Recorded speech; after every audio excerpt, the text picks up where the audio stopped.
पिछले 3 दिनों से शानदार तरीके से चल रहा 13वां ग्लोबल फेस्टिवल ऑफ जर्नलिज्म एवं एवीजीसी नोएडा का समापन भी काफी भव्य रहा। 3 दिवसीय कार्यक्रम के आखिरी दिन के समापन समारोह में AAFT school of fashion and design के स्टूडेंट द्वारा फैशन शो ने सबका ध्यान अपनी ओर आकर्षित कर लिया। फैशन शो की शुरुआत दीप प्रज्वलन से हुई। डॉक्टर संदीप मारवा ने कहा, फैशन के रुझान अक्सर तेजी से बदलते हैं और फैशन अक्सर इन प्रवृत्तियों के नवीनतम संस्करण का वर्णन करने के लिए प्रयोग किया जाता है, क्योंकि फैशन एक आर्ट है। कार्यक्रम में डॉक्टर संदीप मारवा द्वारा अतिथिगण को फेस्टिवल मोमेंटो देकर सम्मानित किया गया। बता दें कि ट्रेडिशनल थीम पर आधारित फैशन शो, जिसके रंगीन दुनिया और इसके अद्भुत ग्लैमर को समर्पित इस फैशन शो के कार्यक्रम में 4 चांद लगा दिया। शो में न सिर्फ बॉलीवुड की ट्रेडिशनल विरासत को दिखाया गया, बल्कि इसके साथ आधुनिक फैशन का भी बेहतरीन संगम दिखाया गया। फैशन शो में मॉडल्स ने रैंप वॉक पर अपने टैलेंट का जलवा बिखेरा, जिससे यह समा और ज्यादा खूबसूरत हो गया। साथ ही कई तरह के कॉस्ट्यूम डिजाइन पेश किए गए, जिससे मारवा स्टूडियो और डॉक्टर संदीप मारवा की जमकर तारीफ की गई। 13वें global festival of journalism and AVGC Noida का समापन एक भव्य फैशन शो के साथ हुआ, जिसने इस उत्सव को एक शानदार विदाई दी। Hello, good evening everyone. I'm Dr. Utsav. Thank you so much for, you are the people, the media person is the strength of this nation. And I am, very much excited to be the part of this academia, this journalism. And most importantly, this is not merely just an award. It's a token of respect for all the, persons, those who are working in this field. And those who are really wanted to be the part of the development for this particular nation. Well, we have got independence in 1947 and recently we have celebrated 26th January.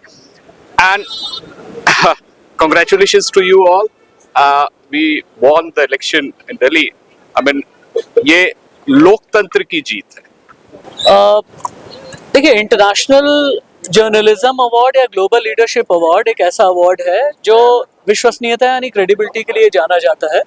और ये credibility होती है जब आप consistent होकर के काम करते हैं। कंसिस्टेंट होकर के काम करने का मतलब सिर्फ ये नहीं कि लंच और पंच सिस्टम के हिसाब से काम किया जाए। ज़रूरी ये होता है कि अपनी अकाउंटेबिलिटी और रिस्पॉन्सिबिलिटी समझते हुए काम किया जाए। मारवा स्टूडियो, चूँकि मेरा तो ये मानना है जिस तरह की यहाँ एनर्जी होती है, जिस तरह का यहाँ डायनेमिज्म होता है, मारवा स्टूडियो जब भी मैं आता हूँ, क्योंकि मैं भी अलमनाई हूँ मारवा स्टूडियो का, तो यहाँ पर ये फील होता है कि हाँ, लेजेंड्स किस तरीके से तैयार किए जाते हैं। जब प्रोफेशनल फील्ड की बात होती है, जब इंडस्ट्री की बात होती है, इंडस्ट्री स्टैंडर्ड्स और इंडस्ट्री नॉर्म्स की बात होती है, तो मारवा स्टूडियो जैसे जो संस्थान हैं, कुछ ऐसे ऑर्गेनाइजेशंस हैं जो भविष्य के लिए फॉलोअर्स नहीं बल्कि ट्रेंडसेटर्स तैयार कर रहे होते हैं। अगर आप फॉलोअर बनते हैं तो आप ये रिस्पॉन्सिबिलिटी नहीं समझते, लेकिन अगर आप ट्रेंड सेटर बनते हैं तो आपको पता चलता है कि हाँ, आपकी अकाउंटेबिलिटी क्या है। और जब अकाउंटेबिलिटी की बात होती है तो ये अकाउंटेबिलिटी जनता के लिए है, ये अकाउंटेबिलिटी सोसाइटी के लिए है। ये अकाउंटेबिलिटी आज की तारीख में सबसे बड़ी है कि आप फेक न्यूज़ से किस हद तक दूर रहें। सर, आज जो है फ्रेंडशिप मिनट चला, तो इसके बारे में क्या कहना चाहेंगे? किस किस तरह की थीम? सबसे मजे की बात तो ये है कि लोगों को इस बात की हैरानगी हो गई कि एक जर्नलिज्म फेस्टिवल में फैशन शो का क्या काम। और यही हम लोगों को बताना चाहते हैं कि जब प्रेस काउंसिल ऑफ इंडिया बनी थी देश के अंदर, तो 3 मुद्दों को लेकर मीडिया को बताया गया था कि ये आपकी जिम्मेदारी है। पहली जिम्मेदारी टू इन्फॉर्म, इंफॉर्मेशन। सेकंड जिम्मेदारी टू एजुकेट, एजुकेशन। और तीसरी जिम्मेदारी टू एंटरटेन मासेस। और ये जिम्मेदारी भी मीडिया की आती है, चाहे वो अखबार हो, रेडियो हो, टेलीविजन हो, OTT चैनल हो या न्यू मीडिया हो।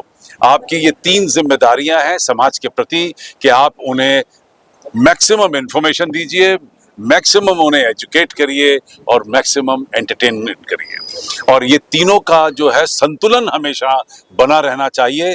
कोई भी एक संतुलन जब बिगड़ेगा तो मीडिया कहीं ना कहीं कमजोर पड़ जाएगा। आज उसी को जताने के लिए यहाँ फैशन शो भी रखा गया था। जैसे पहले दिन एक म्यूजिकल प्रोग्राम रखा गया था कि जहाँ से workshop, seminar, symposium, interaction programme करके हम लोग इंफॉर्मेशन बांट रहे हैं, एजुकेशन बांट रहे हैं, वहाँ एंटरटेनमेंट भी उतना ही जरूरी है। अच्छा लगा कि हमने इसी फैशन शो के जरिए एक जर्नलिज्म के मैसेज को आम जनता तक पहुंचाने की कोशिश की है, जिसके अंदर हमने अलग अलग स्टेट्स के जो फैशन को यहाँ पर उभारने की कोशिश की है। अंतर्राष्ट्रीय स्तर पे हमने फैशन को उभारने की कोशिश की है ताकि लोगों को ये पता चले कि जो भारत है वो पूरी दुनिया के साथ एक साथ मिलकर काम करना चाहता है और हम सब दुनिया जो है वो एक फैमिली है। One world, one family, one future, ये हमारा मकसद रहा है।